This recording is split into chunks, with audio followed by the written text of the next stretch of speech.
انہوں نے کہا کہ علیحدہ تلنگانہ ریاست کے صدر مقام شہر حیدرآباد پر مرکزی حکومت اگر کوئی پابندیاں عائد کرے گی تو اس سے تلنگانہ عوام کو دکھ ہوگا، جو گزشتہ 5 دہائیوں سے زیادہ عرصے سے علیحدہ تلنگانہ ریاست کے لیے جدوجہد کر رہے ہیں۔ انہوں نے کہا کہ سیما آندھرا اور تلنگانہ ریاست کا مشترکہ صدر مقام شہر حیدرآباد آئندہ 5 برسوں تک رکھنے کے لیے انہیں کوئی اعتراض نہیں ہے۔ انہوں نے کہا کہ انہیں امید ہے کہ مرکزی حکومت آئندہ دسمبر میں پارلیمنٹ کے سرمائی اجلاس میں علیحدہ تلنگانہ کا بل پیش کرے گی۔ اس بل کو دونوں ایوانوں لوک سبھا اور راجیہ سبھا میں متفقہ طور پر منظور کر لیا جائے گا۔ انہوں نے بعض اخبارات کی جانب سے TRS کے کانگریس میں ضم کیے جانے سے متعلق شائع شدہ خبروں کو غلط قرار دیا۔ انہوں نے کہا کہ مرکزی حکومت کی جانب سے علیحدہ تلنگانہ ریاست قائم کرنے کے بعد وہ TRS کو کانگریس میں ضم کرنے یا آئندہ انتخابات میں کانگریس سے انتخابی مفاہمت کرنے یا تنہا انتخابات میں حصہ لینے کے بارے میں غور کریں گے۔ مجلس اتحاد المسلمین ریاست آندھرا پردیش کی تقسیم اور تشکیل تلنگانہ کے لیے مرکزی حکومت کی جانب سے تشکیل دیے گئے گروپ آف منسٹر سے نمائندگی کرتے ہوئے حیدرآباد کو مرکزی زیر انتظام علاقہ بنانے کی تجویز کی مخالفت کی ہے۔ گروپ آف منسٹرز نے آندھرا پردیش کی 8 سیاسی جماعتوں کے ساتھ مشاورت کا عمل شروع کیا ہے۔ مجلس کے صدر اور رکن پارلیمنٹ اسد الدین اویسی نے گروپ آف منسٹر کے سامنے اپنی پارٹی کے موقف کو واضح کیا اور تلنگانہ کی تشکیل کے لیے درپیش انتظامی، مالی، سیاسی اور دیگر امور پر ایک تفصیلی نوٹ پیش کیا۔ انہوں نے تفصیلی نوٹ کے ساتھ دلائل کے ذریعے اپنی بات بھی پہنچائی۔ انہوں نے کہا کہ مجلس جہاں تقسیم کی صورت میں حیدرآباد کو مرکزی زیر انتظام علاقہ قرار دینے کی مخالفت کرتی ہے، وہیں 10 سال کے لیے اس شہر کو دونوں ریاستوں کا مشترکہ دارالحکومت بنانے کے خلاف ہے۔ انہوں نے کہا کہ عبوری طور پر حیدرآباد کو بچی کچی ریاست سیما آندھرا پردیش کا دارالحکومت بنایا جا سکتا ہے۔ اس کے لیے حیدرآباد کے ریونیو ڈسٹرکٹ یا GHMC علاقے یا حیدرآباد میٹروپولیٹن اتھارٹی کے علاقے کو عبوری دارالحکومت کی حیثیت سے نشاندہی نہ کی جائے، بلکہ صرف اور صرف شہر کے خیرتآباد منڈل کو مشترکہ عبوری دارالحکومت تک محدود رکھا جائے۔ گریٹر تلنگانہ کے اپنے سیاسی نظریے کا اعادہ کرتے ہوئے اسد الدین اویسی نے کہا کہ پارٹی کی تقسیم اور پسماندگی کی بنیاد پر علاقے تلنگانہ کے اضلاع اننت پور اور کرنول کو تلنگانہ کے 10 اضلاع کے ساتھ شامل کرتے ہوئے رائل تلنگانہ تشکیل دیا جائے۔ اگر رائل سیما کے 4 اضلاع کو بھی شامل کرتے ہوئے رائل تلنگانہ ریاست بنائی جاتی ہے تو اس میں کوئی قباحت نہیں ہے۔ مرکز کی جانب سے ریاست کی غیر جمہوری اور غیر روایتی انداز میں تقسیم کے طریقہ کار کو وفاقی سیاست کے لیے خطرہ قرار دیتے ہوئے صدر تلگو دیشم چندر بابو نائیڈو نے ریاست کی تقسیم سے قبل مسئلے کا دوستانہ حل تلاش کرنے کی مرکز کو ہدایت دینے صدر جمہوریہ سے درخواست کی ہے۔ انہوں نے اس سلسلے میں صدر جمہوریہ پرنب مکھرجی کو ایک مکتوب روانہ کیا ہے۔ چندر بابو نائیڈو نے کہا کہ سابق NDA حکومت نے سال 2000 میں اتراکھنڈ، جھارکھنڈ اور چھتیس گڑھ ریاستوں کی تقسیم میں جمہوری طریقوں پر عمل کیا تھا۔ اس موقع پر متعلقہ اسمبلیوں میں قرارداد منظور کی گئی تھی۔ اسی طرح نئی ریاستوں کی تشکیل کے لیے اس کو مثال بنایا جائے۔ 3 صفحات پر مشتمل صدر جمہوریہ کے نام اپنے مکتوب میں چندر بابو نائیڈو نے الزام عائد کیا کہ تمام علاقوں کے عوام کے خدشات اور شکایات کی یکسوئی کے بغیر مرکز ریاست کی تقسیم کے عمل کو آگے بڑھا رہی ہے۔ چندر بابو نائیڈو نے وزیر اعظم ڈاکٹر منموہن سنگھ پر عہدے وزارت عظمیٰ کے وقار کو مجروح کرنے کا الزام عائد کیا۔ انہوں نے کہا کہ منموہن سنگھ آزادانہ طور پر اپنے فرائض انجام نہیں دے رہے ہیں، ان کو ریموٹ کنٹرول کے ذریعے کنٹرول کیا جا رہا ہے۔ چندر بابو نائیڈو نے کہا کہ ملک کے عوام کو توقع تھی کہ ڈاکٹر منموہن سنگھ کی قیادت میں بہترین حکمرانی کے ذریعے ملک ترقی کے زینے طے کرے گا، خوشحالی کا دورہ ہوگا، مسائل کا خاتمہ ہوگا، بے روزگاری ختم ہوگی، مگر عوام کی توقعات پر پانی پھر گیا ہے۔ Director general police B Prasad Rao نے جوبلی ہال باغ عامہ میں منعقدہ ایک اعلیٰ سطحی اجلاس میں دونوں شہروں حیدرآباد اور سکندرآباد اور سائبر آباد میں لا اینڈ آرڈر کی صورتحال کا جائزہ لیا۔ اس اجلاس میں Hyderabad city commissioner police Anurag Sharma, commissioner Cyberabad CV Anand, additional commissioner Anjani Kumar Goel, joint کمشنران police Sanjay Kumar Jain, S Sanjay, additional commissioner Amit Garg کے علاوہ ڈپٹی کمشنران پولیس اور دیگر عہدیداروں نے شرکت کی۔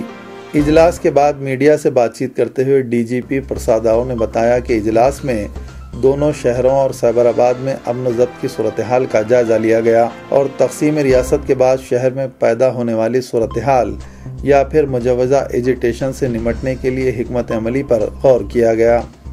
اس کے علاوہ تقسیم ریاست کے بعد دونوں شہروں اور مضافاتی علاقوں میں سیما اندرا عوام کے جان و مال کا تحفظ اور دیگر سیکورٹی مسائل پر بھی غور کیا گیا۔ ہائی ٹیک سٹی میں سیکورٹی انتظامات کے سوال پر پرساد راؤ نے بتایا کہ آئی ٹی کمپنیوں کے نمائندوں سے سیکورٹی مسئلے پر مشاورت کی گئی تاکہ آئی ٹی پروفیشنل بالخصوص خواتین کی رات کے اوقات میں مکان واپسی کو یقینی بنایا جا سکے۔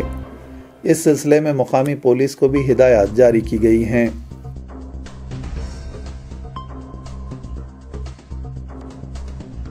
حیدرآباد کے اطراف کئی کروڑ روپے لاگتی بڑے ترقیاتی پروجیکٹس کے لیے حیدرآباد میٹروپولیٹن ڈیولپمنٹ اتھارٹی کے منصوبوں کو قطعیت دی گئی ہے۔ آندھرا پردیش کی مجوزہ تقسیم کے بعد شہر کے موقف پر جاری تنازع کے باوجود چیف منسٹر کرن کمار ریڈی نے حیدرآباد کے لیے ترقیاتی پروجیکٹس کو منظوری دی ہے۔ حکومت نے میٹروپولیٹن ڈیولپمنٹ پلان 2031 کو بھی منظور کیا، جس کا مقصد حیدرآباد کے اطراف واقع 4 اضلاع کے بشمول 5985 مربع کلومیٹر تک کے علاقے میں کئی ترقیاتی کاموں کو انجام دینا ہے۔ چیف منسٹر کرن کمار ریڈی کی زیر قیادت HMDA کے اعلیٰ سطحی اجلاس میں حیدرآباد ہیبیٹیٹڈ سینٹر ڈیولپمنٹ کو منظوری دی گئی۔ 134 کروڑ روپے کی لاگت سے اس پروجیکٹ کو نئی دہلی میں انڈیا ہیبیٹیٹڈ سینٹر کے خطوط پر ترقی دی جائے گی۔ حیدرآباد کے مضافات میں واقع خانہ میٹ کی 11 ایکڑ اراضی پر مختلف پروجیکٹس کو منظوری دی گئی ہے۔ چیف منسٹر کے دفتر سے جاری پریس ریلیز میں بتایا گیا ہے کہ ان پروجیکٹس پر عمل آوری، انتظامیہ اور دیگر امور کی نشاندہی کے لیے خصوصی سوسائٹی تشکیل دی جائے گی۔ اس کے لیے تفصیلی رپورٹ تیار کی جا رہی ہے۔ دوسرا سب سے بڑا پروجیکٹ بدویل پر 83 ایکڑ اراضی کی سائنس سٹی کے طور پر ترقی دی جائے گی، جس کی لاگت 160 کروڑ روپے ہوگی، جہاں پر space station, earth pollution energy park, IMAX 90 virtual reality, مستقبل کی ٹیکنالوجی اور شاندار کارکردگی کے حامل مراکز کو قائم کیا جائے گا۔ گورنر اتراکھنڈ عزیز قریشی نے مسلمانوں کی حالت اظہار کے لیے خود مسلمانوں اور ان کے قائدین کو ذمہ دار قرار دیا۔ سیکریٹری آل انڈیا مائنارٹی فورم و سیکریٹری پردیش کانگریس جابر پٹیل کی جانب سے منعقدہ ایک تقریب میں وہ خطاب کر رہے تھے۔ سابق ریاستی وزیر آصف پاشا نے تقریب کی صدارت کی۔ اس موقع پر صدر نشین قانون ساز کونسل ڈاکٹر چکرپانی، ریاستی وزیر انڈومنٹ پی رام چندریا، کانگریس کے رکن قانون ساز کونسل محمد فاروق حسین، صدر نشین سٹوین مقصود احمد، چیف ایڈیٹر رہنمائے دکن جناب سید وقار الدین، نیوز ایڈیٹر روزنامہ سیاست جناب عامر علی خان، جسٹس اسماعیل، میجر قادری اور دوسروں نے شرکت کی۔ گورنر اتراکھنڈ عزیز قریشی نے کہا کہ ملک میں سیکولرزم اور فرقہ پرستی ایک دوسرے سے ٹکرا رہے ہیں، لیکن ہندوستان ایک سیکولر ملک ہے۔ ہندوستانی دستور سازوں نے پڑوسی ملک پاکستان میں اسلامی مملکت قائم کرنے کے باوجود ہندوستان میں ہندو ملک کے دباؤ کو نظر انداز کرتے ہوئے ملک کو سیکولر ملک قرار دیا، جس میں جواہر لال نہرو، گاندھی جی اور دیگر قائدین نے اہم رول ادا کیا ہے۔ انہوں نے کہا کہ ملک میں ہر شخص کو اپنے اپنے مذہب کے اعتبار سے عبادت کی مکمل آزادی ہے، تاہم آج ملک میں مسلمانوں کی جو حالت زار ہے، اس کے لیے خود مسلمان اور مسلم قائدین ذمہ دار ہیں۔ انہوں نے کہا کہ مسلمانوں کو اپنے حقوق کے لیے جھولی پھیلا کر بھیک مانگنے سے بہتر ہے کہ وہ خود کو فنا کر دیں۔ چند قائدین اپنے مفادات کے لیے پوری قوم کا سودا کر رہے ہیں، تاہم مسلمانوں کو اپنے مسائل حل کرنے کے لیے جد و جہد کی ضرورت ہے۔ اگر ریاستی حکومت نے مسلمانوں کو تحفظات دیا ہے تو یہ کوئی احسان نہیں ہے، یہ حکومت کی ذمہ داری ہے۔ جناب عامر علی خان نے کہا کہ مسلمانوں کو سب سے پہلے آپس میں اتحاد پیدا کرنے اور اپنی طاقت کو سمجھنے کی ضرورت ہے۔ اس کے علاوہ اپنے حقوق طلب کرنے میں ڈرنے یا گھبرانے کی ضرورت نہیں۔ انہوں نے کہا کہ وقف جائیدادیں مسلمانوں کا اثاثہ ہیں، ان کا صحیح استعمال مسلمانوں کی زندگیوں میں نیا انقلاب برپا کر سکتا ہے۔ عامر علی خان نے کہا کہ بہت جلد علیحدہ تلنگانہ ریاست تشکیل پائے گی، جس کے بعد ریاست تلنگانہ میں مسلمانوں کی آبادی کا تناسب بڑھ جائے گا۔ انہوں نے مسلمانوں کو اپنے حقوق منوانے اور مسائل کی یکسوئی کے لیے جماعتی وابستگی سے بالاتر ہو کر جدوجہد کرنے کا مشورہ دیا۔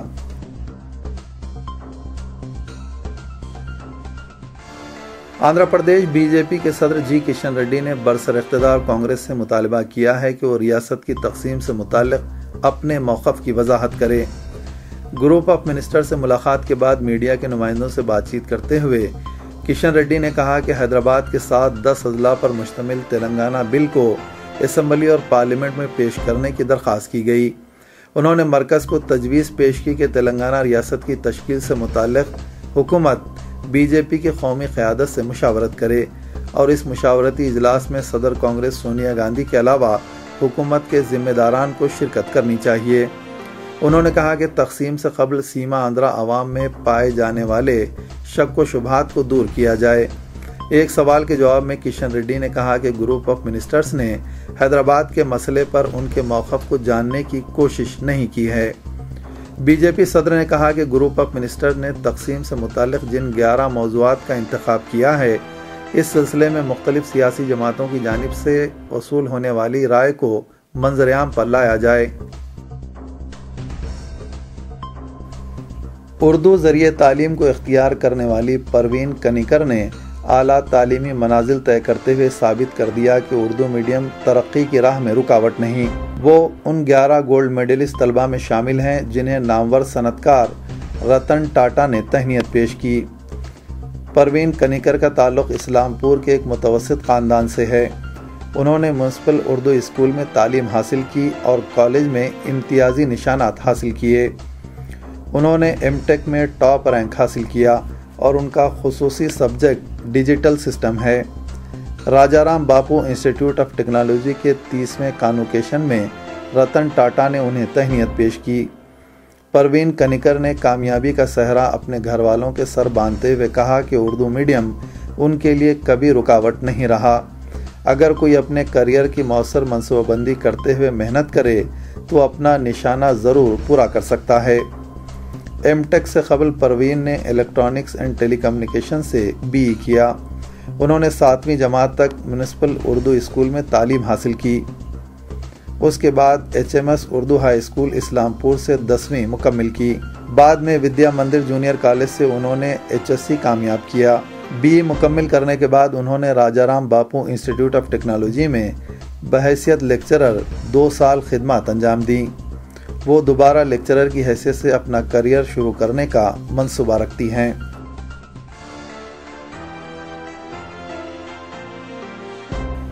ریاستی وزیر اطلاعات و تعلقات عامہ ڈی کے ارونا نے کہا کہ آندھرا پردیش حکومت ایسے فلم سازوں کو آگے بڑھانے کے لیے ہمیشہ تیار رہے گی جو تمام عمر کے بچوں کی ذہنی و جسمانی ترقی کو مد نظر رکھتے ہوئے معیاری فلمیں بنائیں گے۔ فلم فیسٹیول کے انعقاد کا مقصد ملک بھر سے بالخصوص دیہی علاقوں کے بچوں کی اس میں شرکت کو یقینی بنانا اور انہیں دنیا کے بہتر فلموں کے مشاہدہ کرانے کے مواقع فراہم کرنا ہے۔ اس موقع سے بچوں کو روشناس کرانے کے مقصد کے تحت حکومت ہر 2 سال میں ایک بار انٹرنیشنل چلڈرنز فلم فیسٹیول منعقد کرتی ہے۔ شہر حیدرآباد ہر 2 سال میں ایک بار فیسٹیول کے انعقاد کے لیے ایک مشہور مقام بن چکا ہے۔ پہلی بار یہاں 1995 میں فیسٹیول کا انعقاد عمل میں آیا تھا۔ تب سے حکومت چلڈرن فلم سازوں اور ہدایت کاروں کی ہمت افزائی کر رہی ہے۔ ڈی کے ارونا نے فلم سازوں پر زور دیا کہ وہ تجارتی اغراض کے بجائے تفریحی اور بچوں کی شخصیت سازی کو مد نظر رکھتے ہوئے معیاری فلمیں بنائیں۔ تب سے حکومت فلم سازوں کو ممکنہ مراعات دینے کے لیے تیار ہے۔ انہوں نے کہا کہ شہر حیدرآباد میں 14 تا 20 نومبر منعقد شدنی 18ویں چلڈرن فلم فیسٹیول میں پہلی بار 3D فلمیں دکھائی جائیں گی۔ ملک کے مختلف مقامات بالخصوص ریاست کے دیہی علاقوں سے اس فیسٹیول میں شرکت کرنے والے بچوں کی صحت، سیکیورٹی، علاج معالجہ اور حمل و نقل کے نقائص سے پاک انتظامات کیے جائیں گے۔ ان تمام بچوں کو 3 اسٹار ہوٹلوں میں ٹھہرایا جائے گا جو اب تک پہلا اور منفرد تجربہ ہے۔ اس فیسٹیول کی خاص بات یہ رہے گی کہ اس فیسٹیول کے لیے ہر ضلع سے 5 بچوں کا انتخاب کیا جائے گا اور روزانہ 2 بچوں کو تہنیت پیش کی جائے گی۔ حکومت اس فیسٹیول کے کامیاب انصرام کے لیے کوئی کسر نہیں چھوڑے گی اور اس کی